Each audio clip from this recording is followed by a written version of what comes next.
Hey Gators and sports fans, get all your Gator talk, news, analysis, and opinions on the Pod Up with Matthews in the Morning podcast.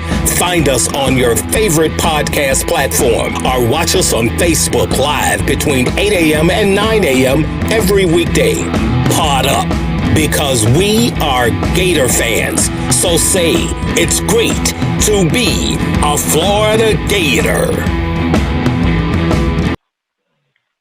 Good morning and welcome to a Thursday edition of the program, Pod Up with Matthews in the Morning, from the Crime Prevention Security System Studios, large enough to serve you, small enough to care. Got a good show lined up for you today. We're going to be joined shortly by our good friend Brent Beaird, Heisman Trophy voter. He'll tell us who he voted for. We'll also, second portion is Baker Sporting Goods High School Roundup. We'll be joined by Mike Ridaught from the PrepZone.com. But first, let's go to the Titan MR hotline. And we're joined by our good friend, Brent Beaird. Good morning, Brent. How are you?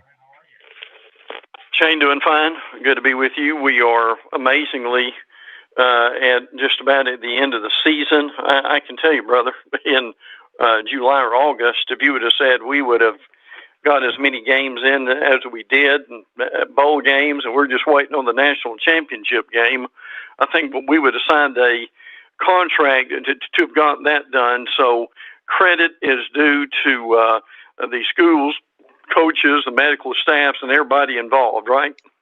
Oh, there is no question. All the stuff that the people went through to get this season done, the commissioner of the SEC, all the training staff, coaches, players, you got to tip your hat. It was very stressful. I'm sure the teams that aren't playing right now with only two left, I don't know if they took a good vacation or what, but they definitely deserve it.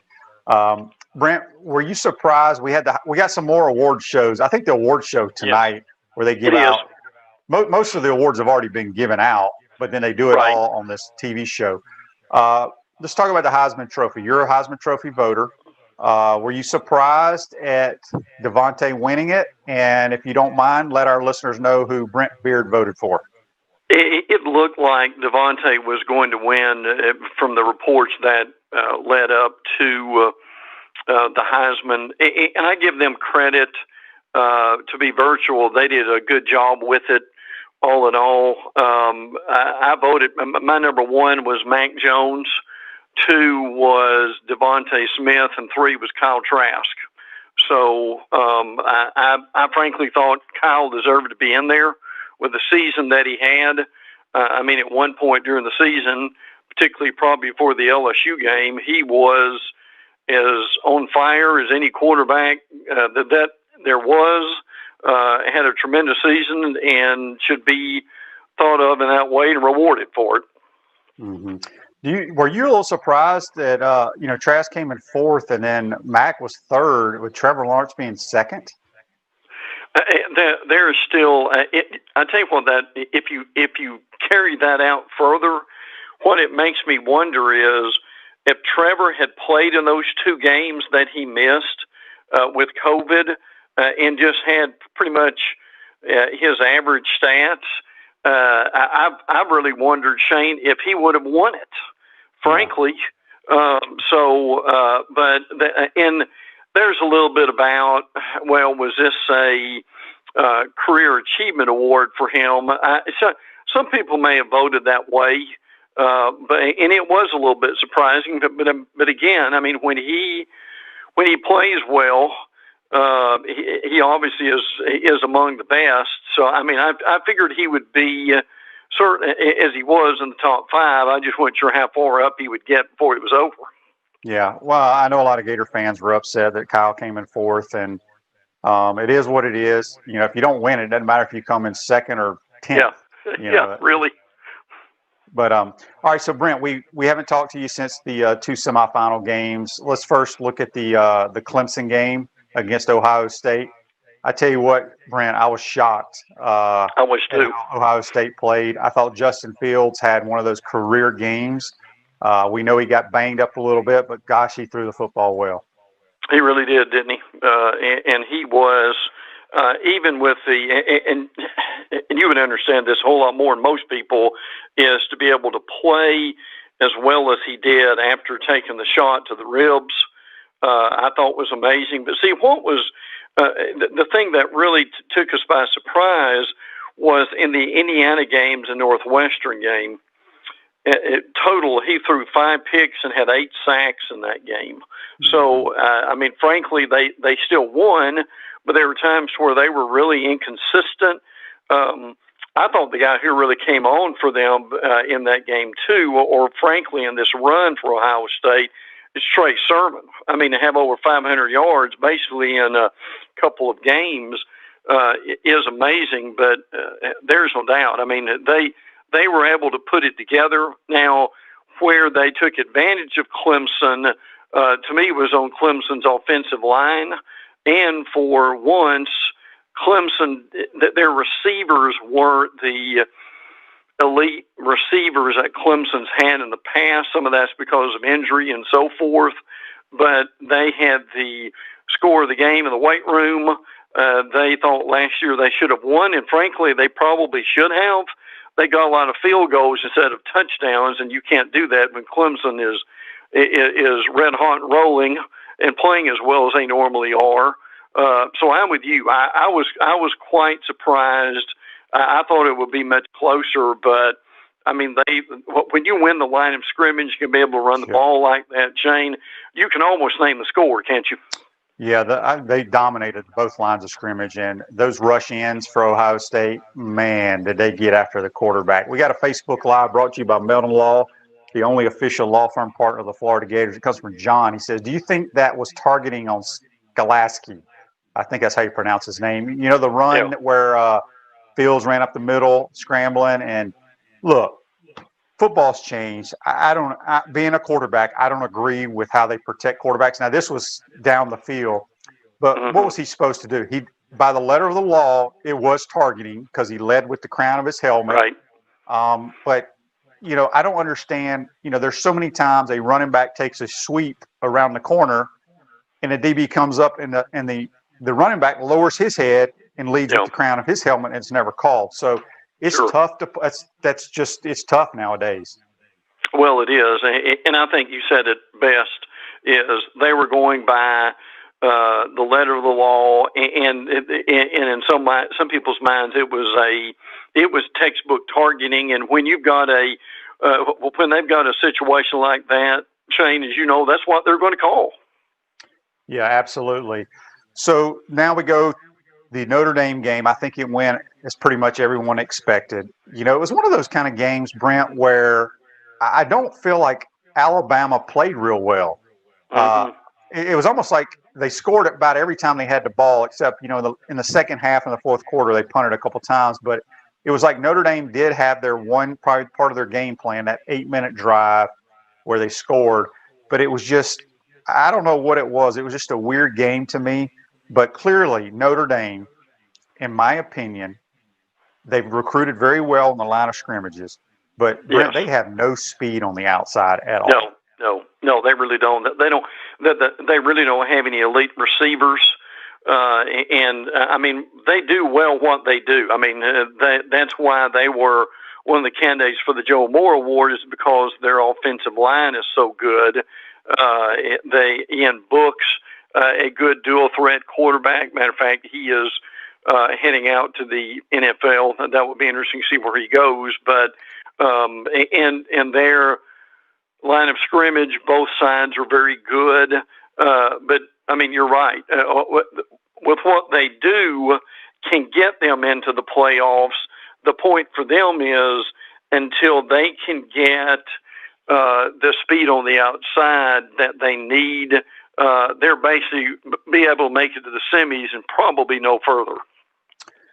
Refresh your vehicle and your brand with a vehicle wrap from WrapSpot. January is your lucky month at WrapSpot. Mention promo code Shane and receive 13% off your vehicle wrap. We're speaking with Brent Beaird from on the Titan MR hotline from the Crime Prevention Security System Studios. You can follow him on Twitter at Brent Beaird. So, Brent, let's talk about we're going to go around the SEC here in a minute, but let's talk about the big game Monday night. Sure. As far as I know, the game is still being played Monday night, right? Correct. Okay. When you look at this game, well, first of all, let's look at it from an Alabama perspective. You're losing Sarkisian, however, he's still going to be there. And it seems like Right. every year Alabama plays in a national title game, their offensive coordinator is getting ready to go take another job. Yeah. Reports are Jalen Waddle has been practicing. Mm-hmm. Do you think he plays? Yeah, I do. Now, he may not play much, but I mean, if they could get him in for, what, Shane, 10 snaps, 15, I mean, he could really do some damage. Mac Jones said he was moving around like normal in practice, but I think what happens is that just has to have Kenny Combs, the Ohio State D coordinator, plan for him. But look, here's the deal though: if you've got Waddle on the field, you really can't double cover Devontae Smith, can you? Because of the threat that you've got with him. So yes, he is going to play. I think one of your real matchups in here that's going to be important is Landon Dickerson. Obviously, did not play in the semis against Notre Dame. Chris Owens was the center.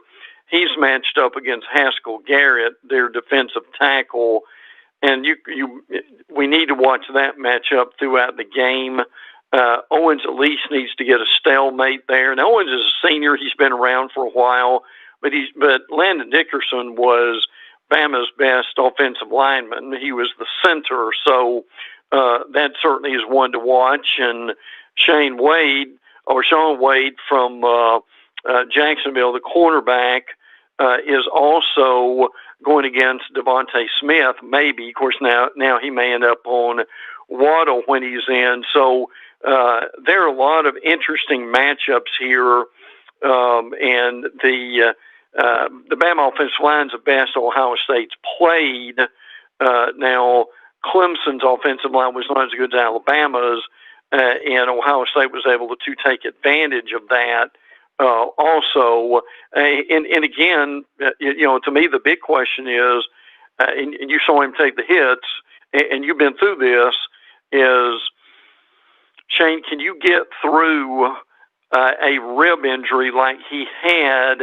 And I bet it's been a difficult week for him, and he's probably still sore. Is how will that affect his playing on Monday night? Well, first of all, I don't know if we all know how severe it was, but here's what's going to happen. They're going to shoot that joker up with all kinds of Toradol, you name it, whatever of drugs they can. Absolutely. So he won't feel a thing. But still, even when you get shot up and you get hit where you've been injured, it's going to affect him for sure. Brent, we had a question before we get back to Alabama. It was from Natasha here on the Facebook Live, brought to you by Metal Law. Wanted to know, do you think Notre Dame should join a conference because they feel like that helped them this year? But they're going to continue being independent, aren't they? Yes. Yeah. Look, I don't think that will ever change until Notre Dame looks at it in their best interest. That's a really good question because people ask that a lot. They'll never be forced into a conference, but it will be a situation where at some point for their own best interest, and here's the bottom line, will they eventually make more money in a conference, or are they going to make more money being independent? And the Notre Dame beat writers would tell you that this year was a COVID once-in-a-lifetime probably situation. But with the way college football is changing, I mean, who knows what that might be like in a year and 5 years or 10 years or whatever. But for now, yes, Notre Dame will go back next year to their independent status. Yeah. Back to Alabama and Ohio State. I believe Ohio State has I think they're ranked like 100 and something in pass defense, and we didn't get to see that because Clemson couldn't take advantage of it, in my opinion, because as you said, the lack of quote normal Clemson receivers and the pressure that their front four put on Trevor Lawrence. With the addition of Jalen Waddle, whether he's 100% or not, you're exactly right, Brent. Just put him out there, use him as a decoy if you have to, because it's going to put pressure on that secondary. Sure. If the offensive line, which a lot, they won the Joe Moore Award, and you can talk about that. Yes. If Alabama can block them, Mac Jones could have a big day. He could. He could. Now the secondary for Ohio State's 116th in the nation. They allow 261 yards a game. Now, to their credit, they took out Amari Rogers, but if Clemson would have had more receivers like Alabama does, that would have probably been a real issue for them. Now, Ohio State's front seven are as good as anybody, frankly. And I'll say now, I still say because of that, Ohio State could certainly win the game.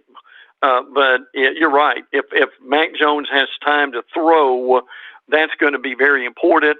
Now, they have a linebacker, Ohio State does, named Pete Warner, and he's their leading tackler. He's very good in covering tight ends and running backs.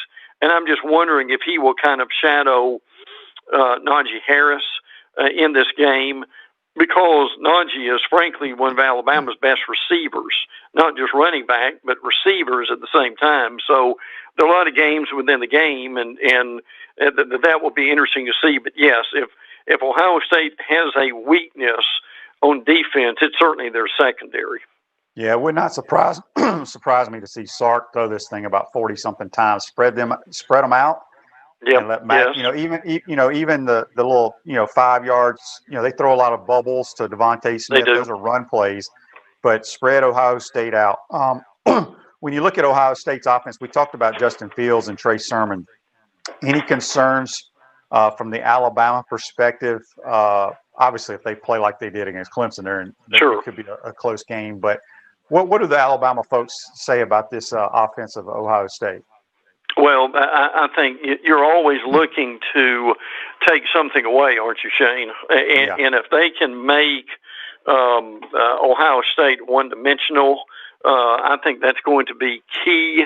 Now, the other thing is what Bama's has had trouble with under Saban over the years has also been dealing with a really good dual-threat quarterback.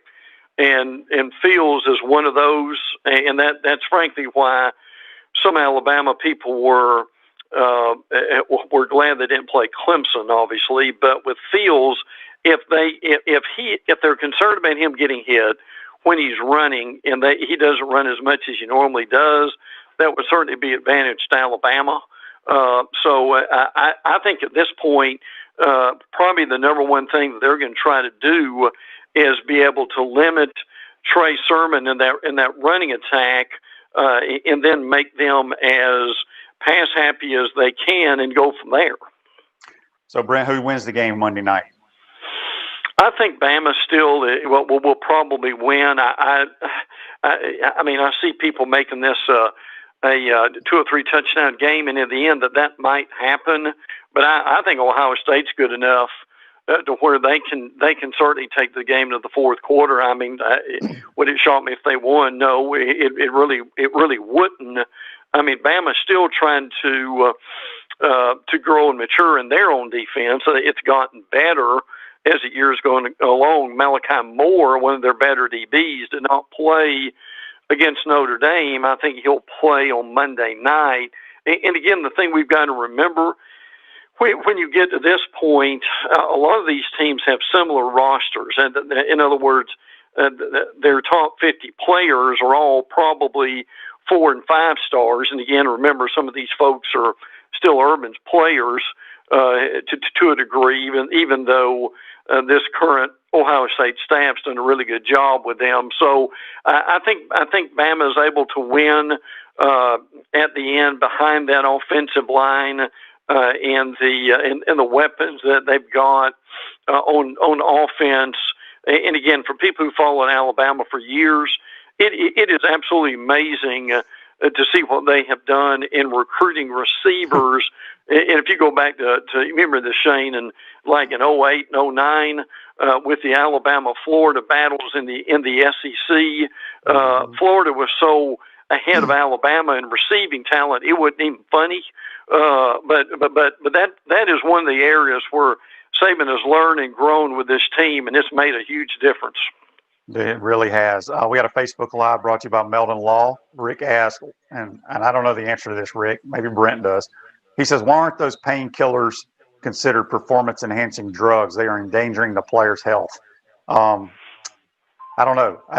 Just trust me that it's every Sunday, pretty much every one of those guys playing you see on Sundays has some kind of pain killers in their system, or they wouldn't be able to play that game, or they wouldn't be able to play that game because it's like getting run over by a truck every play. Sure. So Brent, let's talk just kind of the SEC, some coaching changes. Mm-hmm. First of all, there's a lot of money out there in buyouts for some of these coaches between Lovie Smith, Kevin Sumlin, Gus, who else am I? Tom Herman. Right. How many million is it? It is a Power 5 programmers. It's 60 million combined. That's all? Yeah. So in other words, Malzahn's 22 million, Herman's 15, Muschamp is 13, Sumlin's 8, and Lovie is 2. Now again, the thing we have to remember here in these buyouts, this is basically booster money, for lack of a better word, is where this is coming from, frankly. So it's not like schools are going bankrupt when this is happening, and we have to keep that in mind. But I really do wonder, and this is a sermon for the off season, I guess, is will the schools keep from making these buyouts so big, and will that affect the terms of contracts that these schools give these coaches? Shane, I think it's going to make some of them think twice before they get the money they do. Yeah, I agree. We got a text on the Titan MR text line from Daryl. He wants to know, Brent, can you ask Brent, where does he think Will Muschamp will wind up? Well, I mean, he's been, he was rumored to be going to Texas, but now that is not going to be the case. Now, there are still a lot of places available right now. Auburn, for one, this came out last night, are looking at hiring Derek Mason, the former Vanderbilt coach, as their D coordinator. Now, remember, Muschamp was with Auburn. I'm not just saying he would never go back to somewhere you were originally there, but I don't think he will. I think he's buying this time. Again, we mentioned the $13 million. Well, let me go back to this. I forgot about this. He went to Michigan. As a matter of fact, Don Brown, the former Michigan coordinator, is now, I believe, just went. I saw where I think he's going to Arizona. Don Brown is one of the better D coordinators, or he certainly gets publicity. But yes, that is where Daryl. Thank you for jogging my memory. That is where Muschamp went, was Michigan. And again, you wonder, why in the world would you go to Michigan? Well, it's a big name school. If he does well up there, he can kind of reinvent himself and maybe get another job, possibly. I mean, Shane, could you see him doing well up there and maybe end up at, I don't know, Purdue or Illinois or somewhere else? He likely is not going to Ohio State, but if he did a pretty good job, he could probably get another chance somewhere. Oh, absolutely. So it is confirmed that Will Muschamp is the defense coordinator there? Yes. Yeah. Oh, wow. As a matter of fact, that came out last week. Okay. We got another Facebook Live brought to you by Mellon Law from John. He wants to know, Brent, who does Florida eventually hire as their DB coaches? Boy, well, that's a good question, too. I mean, I've seen a little bit of everything with that. I've seen Travaris Robinson mention Terrell Buckley, the former FSU assistant who's now at Ole Miss. I've heard Wes McGriff. Deshae Townsend, who used to play in Alabama's in the NFL. Now, I've seen Doc Holliday mentioned several times. Doc Holliday was on the Florida staff. Obviously, he was at Marshall and had the West Virginia governor, for some reason, got involved in the Doc Holliday thing, and he had a great record. I don't know how many of these guys I just mentioned that you know, but those are some of the names that I've heard as possibilities. Well, I know Terrell Buckley very well. We were high school teammates together, and he was the DB coach a couple of years at Mississippi State for Dan as well. And then when Dan left, he went to Ole Miss with Lane. So he would be a good hire. But obviously T-Rob, everybody knows him from his time here. Sure. So we don't really know the answer to that. I'm sure they'll figure that out here in a couple of days. Brent, the transfer portal, how many people are in it right now? Any idea? I think it's close to 1,000. Wow. Well, no, I'm being facetious there. I don't know if anybody knows that right now, but it's an amazing amount of people who are in it. And right now, I think that's the biggest thing that people are still following, trying to figure out. In other words, at Georgia, Matt Landers, one of their wide receivers, is now in the transfer portal. But then you've got James Cook, the running back. He said he's coming back. Also, by the way, people didn't hear this week. Former Georgia athletic director Greg McGarity is now the president of the Gator Bowl. Rick Catlett, who did such a great job here for years, is retiring. So, and Georgia promoted Josh Brooks internally to the athletic director position, and people were wondering what happened there. So that's a little bit of it, but there's no doubt. And also people may not have heard this too, Shane, but Felipe Franks is going to the NFL. He made that known. Now we thought Barry Odom was maybe going somewhere else, and boy, there were a lot of people who wanted him, but there was a picture of he and Sam Pittman together. And they were kind of celebrating that he was staying. So right now, Odom's staying in Arkansas. And as we talked on this segment before, Shane, he did a great job this year at Arkansas, didn't he?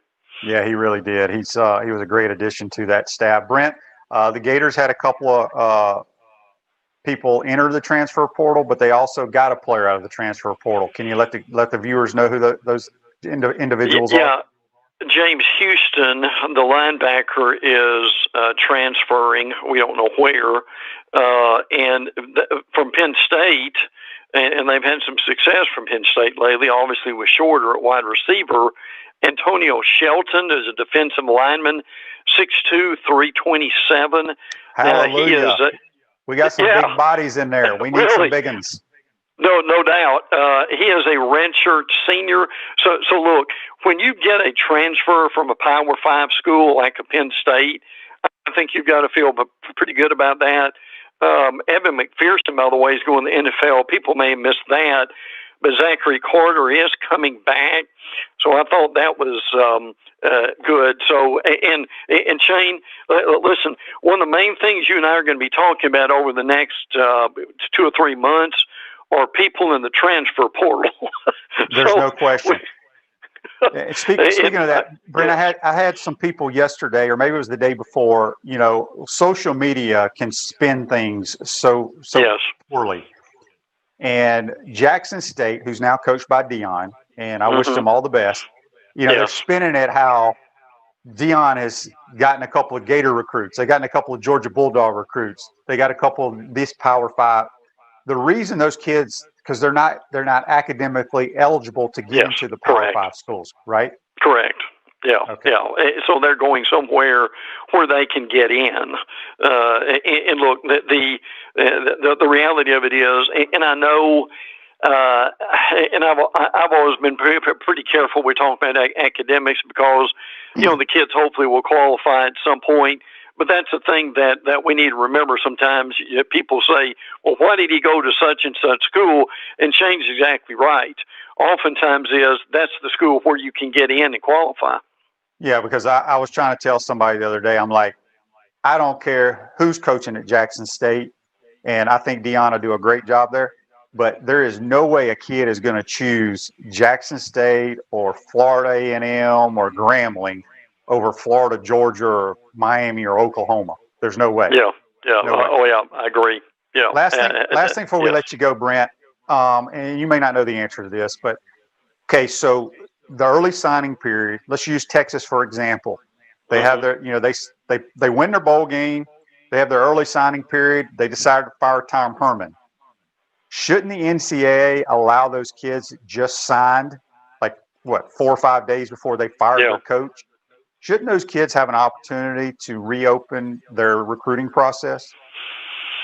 Yes, I agree with that. Now again, some of those kids, if they just committed, they can always decommit. Now, for the ones who signed, that's where it gets a little more tricky. There have been a lot said about that.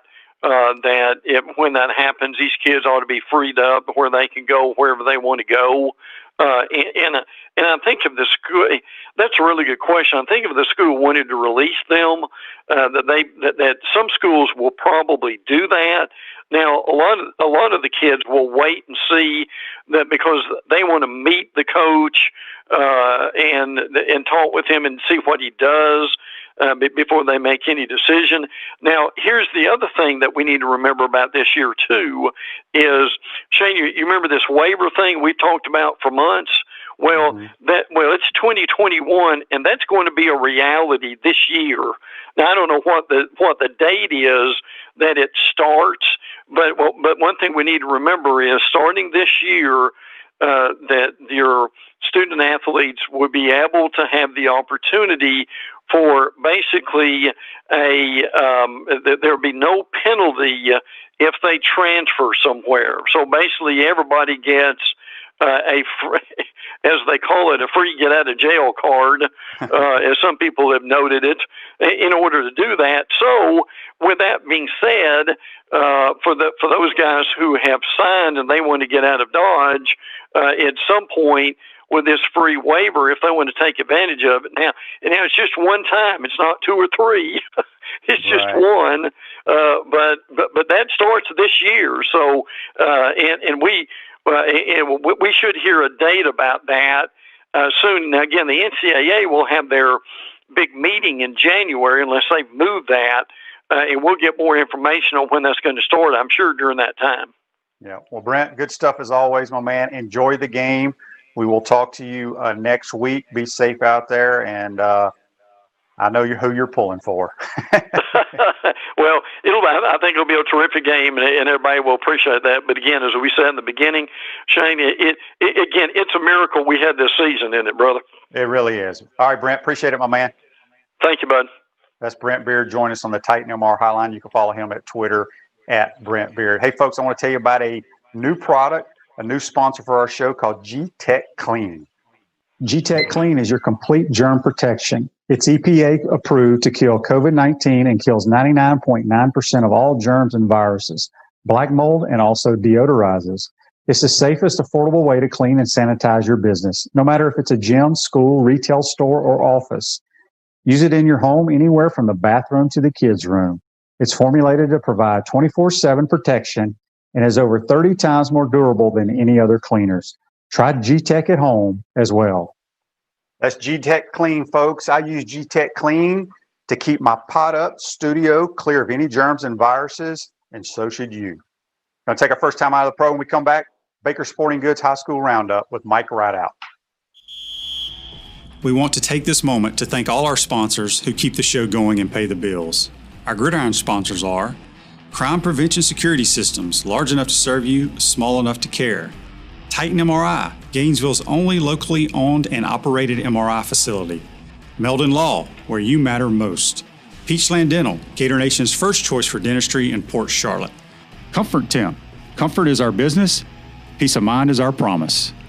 G-Tech Sport, keep your athletes in the game with G-Tech Sport. Celebration Point Town Center, Center State Bank, Chris Doring Mortgage. Some of our touchdown sponsors are Campus USA Credit Union, Adams Ribs, Doreen Wiebe Realtor, Caldwell Banker MM Parrish, Gator Dominoes, Celebrate Primary Care, Davis Gainesville Chevrolet, Miapa Latin Cafe, Rap Spot, Okido America, Gators Dockside, Style Cuts, Ironwood Golf Course, TB Financial, Meadowbrook Golf Course, Dar Shakow Insurance.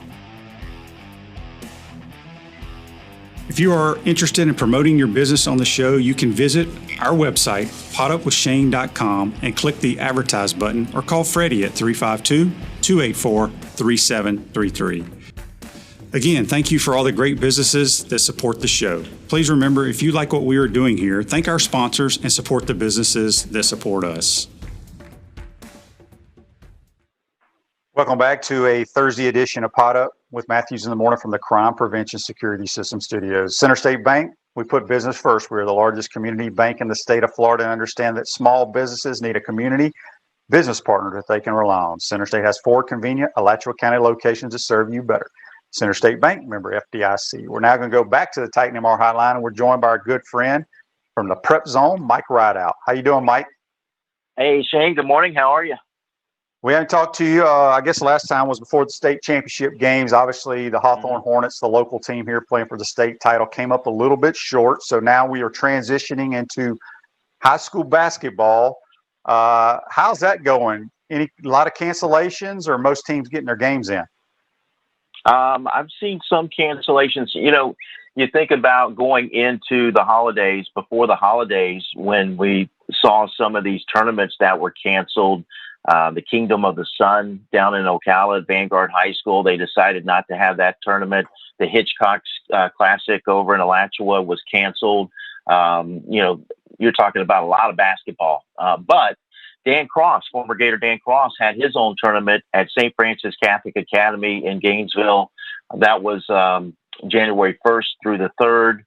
22 teams participated in this thing, and, you know, there's some good talent in there. Debo Coleman from West Nassau up in Callahan, he is signed with Georgia Tech. He dropped 41 in their first game that they lost to Carrollwood Day out of Tampa, but they were playing against Mike Trigg, who will play football and basketball at USC. Some other guys that were at that tournament, Carter Knox, who's the younger brother of Kevin Knox, you know, who played for Kentucky and ended up, you know, being a first-round draft pick. He scored, Carter Knox's younger brother, 22 points in their game against Strawberry Crest. And the thing that jumped out to me in that game, Shane, Josiah Taylor on the other side for Strawberry Crest set a school record with 9 threes in the game. How about that? Wow. 9 threes in the game. So, yeah, there was some good competition. I was really impressed with the fact that here we are going through a pandemic. You got 22 teams participating in this tournament. I don't think they had anybody that dropped out of the tournament. There were several local teams there. St. Francis Catholic, the host team, was there. PK Young, Santa Fe. In fact, St. Francis Catholic played PK Young. PK Young beat St. Francis 53-50. So, yeah, all in all, I think so far so good. There have been, you know, some cancellations with regards to basketball, and I think we've talked about this. And, you know, the fact that, you know, with football, you've got deeper rosters. You can afford to lose some guys. But with basketball, you lose a couple of starters, and it makes it tough for your basketball team. So really, we just kind of take this thing, continue to take it week by week. We're speaking with Mike Ridaught on the Titan MR hotline from the Crime Prevention Security System Studios on the Baker Sporting Goods High School Roundup. And Mike does a tremendous job covering high school sports here in North Central Florida. So having said all that, let me ask you this, and we may have talked about it because, you know, football, they got away with districts because of COVID and all that. Has basketball changed their scheduling, or are they still going to be in districts? And from a playoff standpoint, what have you heard? All right, so for basketball, we're going back to the old way. So it's not affecting basketball, at least not for now. Now, with basketball, you've got your districts that you are assigned to, but you don't have to play your district schedule. I think that can be a good thing for schools because that gives them an opportunity to go out and play a tougher schedule. It comes down to a rating system or point system by Max Preps to determine seeding for the district tournament. And then it still works the way, like I said, it reverted kind of back to the old way in that during the district tournament, all you have to do is make your district championship. I say all you have to do like it's an easy thing to do. But if you can make your district championship game, you're in. You're either going to be a district champion or you're going to be a district runner-up. If you're a district runner-up, if you lose that district championship game, you're on the road for the first round of the playoffs. If you win district champion, you're going to host a first round game. So it's got its advantages, pluses and minuses. I think overall, I do like it better. There again, it's an attempt by the Florida High School Athletic Association to try to get the best teams in the playoffs. But from a seeding standpoint, going into the district tournament, it does come down to, your strength of schedule, what type of schedule you play. And again, the fact that you don't have to play, if you choose to, you don't have to play any of your district opponents. And we've seen some teams not play any district opponents, just to try to beef up their schedule a little bit, because those are the types of games, as you know, that will help you get ready for the postseason. But that's the way it's going to work. It's going to be a point system. You're going to seed you based on those points, on that point system going into the district tournament. And then obviously you still have to get to your district championship game to get into the playoffs. So if you decide not to play any district games, I guess you go into the district tournament as the bottom seed? No, it's based on your whole body of work. They'll look at it, they'll give you a seeding for the district tournament based on your schedule that you've played. So every team in the district is going to be seeded, 1 through 6, for example, if there's 6 teams in the district. And I believe in that scenario, the 1 seed would play the 6 seed, that kind of a thing. But everybody gets seeded for the district tournament, and it's based on your schedule that you play, but you don't have to play your district games, in order to get a seeding. Gotcha. We got a Facebook Live brought to you by Meldon Law here for Mike Ridaught, and it's going back to high school football. John wants to know, Mike, what'd you think of Coach Brunson and the Baker Gators? They did a good job of shutting down their leading rusher in that game, who had a phenomenal season. But the only problem is they had 2 guys, that you kind of had to stop there. The guy that was leading them throughout the year was the coach's son, Joe Brunson. And he had rushed for 2,467 yards on the season, but it was Caleb Wagner who had rushed for 1,251 yards that kind of picked up the slack. Hawthorne hung around for a little while in that game. It was, Dre Lawrence scored on a touchdown run with about a little over 7 minutes, I think, to play in the second quarter to make it a 6-6 game. Actually, no, I'm sorry. Got my wrong game score here. But anyway, Hawthorne was in it for the first half. Baker kind of pulled away in the second half just because of the running game. Let's see, in that game, Wagner had 152 yards, Shane, but they held Brunson to 49 total yards. So they did a really good job defensively. And getting back to my point, Hawthorne took the first lead of the game on a 67-yard touchdown pass from Chaz Mackey, who transferred from North Marion, to Terrell James. That gave them their only lead of the game. They led 8-0, and then like I said, in the second half, Baker kind of pulled away. It was only 13-8 at the half. So Hawthorne was in this thing. Really, they were in it in the fourth quarter, too. They were down 2 scores, but I still felt like they had a chance to come back and win the game. But Baker ended up converting a 4th and 3 with an 8-yard touchdown run to kind of put the game on ice at 27-8 at that point with about 5.5 minutes to play. But great season for Cornelius Ingram.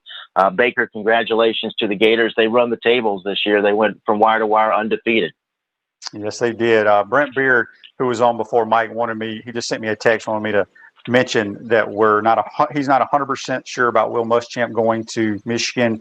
His sources told him that it was official, but it's not official yet. So just wanted to get that out there to our listeners. At Chris Doring Mortgage, they do mortgage lending right, helping home buyers throughout Gainesville and North Central Florida. Call Chris Doring Mortgage today at 352-244-0840. Speaking with Mike Ridaught here on the Baker Sporting Goods High School Roundup. So, Mike, in the North Central Florida area, who are some of the basketball teams that our viewers should be looking out for that might make a little run in postseason once we get there?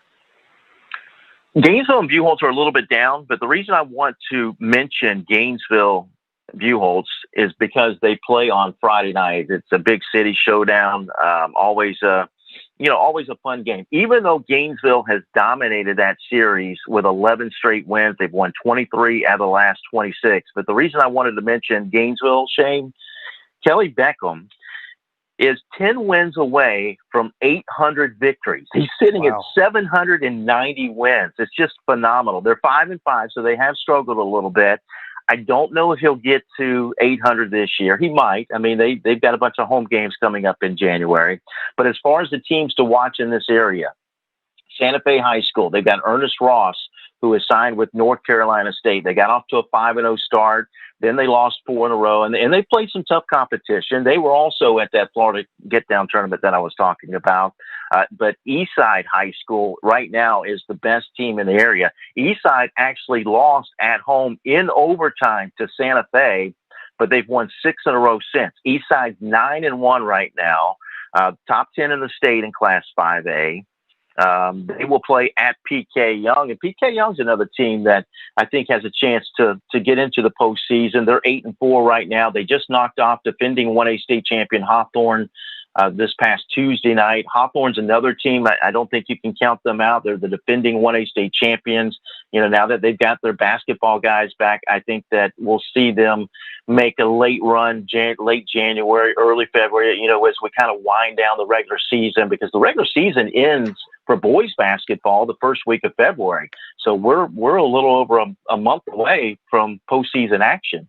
But again, in this area, I think I say this area, the Gainesville area, because I don't want to leave out Forest High School down in Ocala. I think they will be a postseason team as well. So all in all, it's kind of a slow start. I always tell people, go out and see basketball if you can during the holidays, because when you come back from the holidays, you're kind of winding down your season in a way. Even though we still have, some teams have as many as 10 to a dozen games. Like I said, we've only got a little over a month left in the regular season, and then we're heading into postseason. But yeah, I would say Eastside is the team to watch. Jarvie Gainey is their go-to guy, a guard for them. He'll get a chance to play at the next level.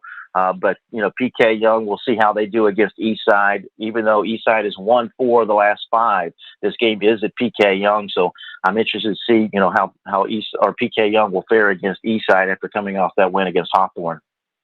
I got a text here from Larry. Larry on the Titan MR text line wants to know, Mike, do you still have different local high school teams out at the local Sonic? We do. In fact, last night we had the St. Francis Catholic boys basketball team. That was our first show of 21. And we do the show every Wednesday night, 7 to 8 p.m. We always bring on a different team. And it's not just, the big sports like football, basketball, baseball. That's a great thing about doing the show at Sonic, is that it gives us opportunities to bring on the golf team, to bring on swimming teams in the area, that type of thing. In fact, in a couple of weeks, we'll have the PK Young boys soccer team on the show. They're off to a good start right now. And the interesting thing too, Shane, about St. Francis last night, Manny Torres is their assistant coach. Isaac Selva is the head coach, but it was Manny who was coaching in the Florida Get Down tournament because Isaac Selva was quarantined. He did not test positive, but because of contact tracing, he had to sit out. So he had to watch the games. They had a live video stream of the games. He had to watch the games, and Manny Torres stepped in and had to be the head coach for their 2 games there. And they were competitive. St. Francis gave Strawberry Crest all they could handle, lost by only 3 in that one. In fact, Josiah Taylor, the guy that I mentioned, hit a school record 9 threes.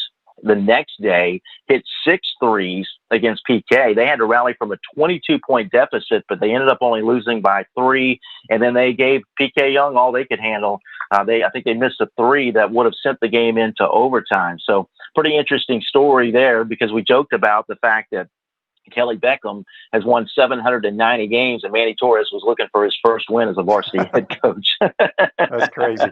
So, Mike, y'all on a call this week? Buchholz, Gainesville, possibly? Yeah, Gainesville Buchholz is our game of the week. 7:30 game. We'll do a 30-minute pregame for basketball. 7 o'clock pregame on 106.9 FM. You can also listen to it online at imcountryradio.com. We've also got Santa Fe at Forest coming up in a couple of weeks on a Tuesday night, which should be pretty good. We've got Eastside at Hawthorne coming up on the last Friday of the month. That'll be another fun one. It's always good when you get these county rivalries or city rivalry games. So, yeah, we were looking forward to it. So far, we're 2 for 2. Our first game of the year was postponed, Gainesville Vanguard, because Vanguard had some COVID issues. That game has now been rescheduled for Saturday, January the 30th. So we broadcast 2 games, Shane, Both games went into overtime. So we're off to a good start with our coverage of high school basketball. And I'm hoping Gainesville-Buchholz will kind of go down to the wire as well. And let everybody know how they can check out everything on the prepzone.com. Yeah, and not only the prepzone.com, you probably don't know this about me, Shane, but I have just recently in the month of December been hired by MainStreetDailyNews.com as their sports director. So you can find a lot of high school coverage there as well, but I'll still continue running the Prep Zone as well. But you can go to the prepzone.com to find our information. We're very active on Twitter at the Prep Zone, plus on Facebook at the Prep Zone as well. So we keep you updated with high school sports daily. I know the Florida Dairy Farmers just announced their classification winners. Interesting thing about the Florida Dairy Farmers, Shane, Jake Slaughter, offensive lineman who signed with the Gators, finished 5th in the voting for the 3A Player of the Year. It's really uncommon to find an offensive lineman, to get that kind of recognition. And, of course, a little closer here to us in Gainesville, Jalen Ruth of Hawthorne was the 1A runner-up player of the year. He had over 100 tackles this year, only a sophomore, too. So his ceiling is pretty high. And CI, Cornelius Ingram, was named the 1A runner-up coach of the year. Matt Brunson of Baker was the 1A coach of the year, but that was just released yesterday, the Florida Dairy Farmers. And then we'll be having, Mr. Football and the coach of the year announced probably in the next week or so. Good stuff. Mike Ridaught from the prepzone.com. Join us. Be safe, Mike. We'll talk to you soon, buddy. All right, Shane. Thanks for the time. Have a great week. Yes, sir. At Comfort Temp, comfort is our business. Peace of mind is our promise. This month, get a free annual maintenance plan with every residential duct cleaning purchase, $199 value. Our service department is available 24 hours a day, 7 days a week for your convenience.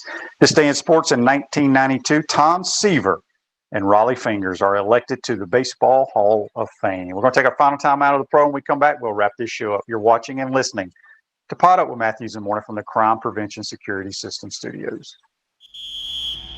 We want to take this moment to thank all our sponsors who keep the show going and pay the bills. Our Gridiron sponsors are Crime Prevention Security Systems, large enough to serve you, small enough to care. Titan MRI, Gainesville's only locally owned and operated MRI facility. Meldon Law, where you matter most. Peachland Dental, Gator Nation's first choice for dentistry in Port Charlotte. Comfort Temp, comfort is our business, peace of mind is our promise. G-Tech Sport, keep your athletes in the game with G-Tech Sport. Celebration Point Town Center, Center State Bank, Chris Doring Mortgage. Some of our touchdown sponsors are Big Mills Cheesesteaks, MB Listing, Cornerstone Financial, McDonald's Gainesville, My IT Masters, Gainesville Neon and Signs, 84 Lumber, Tropical Smoothie, Chick-fil-A on Archer Road, Aver and Smith Personal Injury Attorneys, Orange Theory Fitness, and Dowling Signs. If you are interested in promoting your business on the show, you can visit our website, podupwithshane.com, and click the Advertise button or call Freddie at 352-284-3733. Again, thank you for all the great businesses that support the show. Please remember, if you like what we are doing here, thank our sponsors and support the businesses that support us.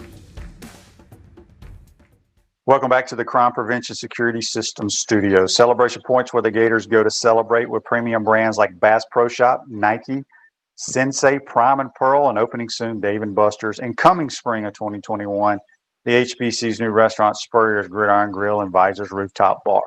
We will see you at Celebration Point where the Gators go to celebrate. I want to thank our friend Brent Beaird, talking college football, and Mike Ridaught from the prepzone.com for joining us as well. Tomorrow's program, we'll have JC. We'll be doing our Peachland Dentistry weekend picks. We got 6 NFL playoff games. We'll pick those. And we'll have Zach Albaverdi. We're going to have Zach because there's a lot of stuff going on in the Gator Nation, and he gets a lot of gossip. So we'll have him on as well.